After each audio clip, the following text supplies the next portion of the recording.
इस दुनिया में कोई गरीब नहीं। एक समय की बात है, भगवान गौतम बुद्ध एक गांव में धर्म सभा को संबोधित कर रहे थे।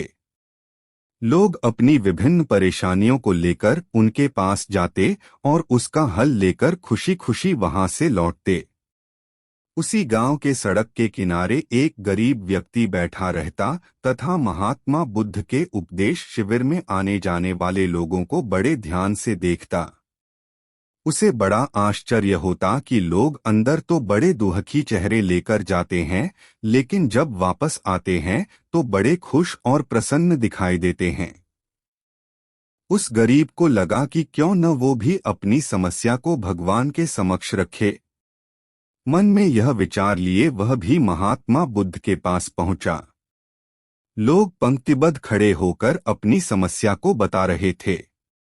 जब उसकी बारी आई तो उसने सबसे पहले महात्मा बुद्ध को प्रणाम किया और फिर कहा, भगवान, इस गांव में लगभग सभी लोग खुश और समृद्ध हैं। फिर मैं ही क्यों गरीब हूँ? इस पर उन्होंने मुस्कुराते हुए कहा, तुम गरीब और निर्धन इसलिए हो क्योंकि तुमने आज तक किसी को कुछ दिया ही नहीं। इस पर वह गरीब व्यक्ति बड़ा आश्चर्यचकित हुआ और बोला, भगवान, मेरे पास भला दूसरों को देने के लिए क्या होगा? मेरा तो स्वयं का गुजारा बहुत मुश्किल से हो पाता है। लोगों से भीख मांगकर अपना पेट भरता हूँ। भगवान बुद्ध कुछ देर शांत रहे, फिर बोले, तुम बड़े अज्ञानी हो। औरों के साथ बांटने के लिए ईश्वर ने तुम्हें बहुत कुछ दिया है। मुस्कुराहट दी है जिससे तुम लोगों में आशा का संचार कर सकते हो। मुख दिया है ताकि लोगों से दो मीठे शब्द बोल सकते हैं, उनकी प्रशंसा कर सकते हो। दो हाथ दिए हैं, लोगों की मदद कर सकते हो।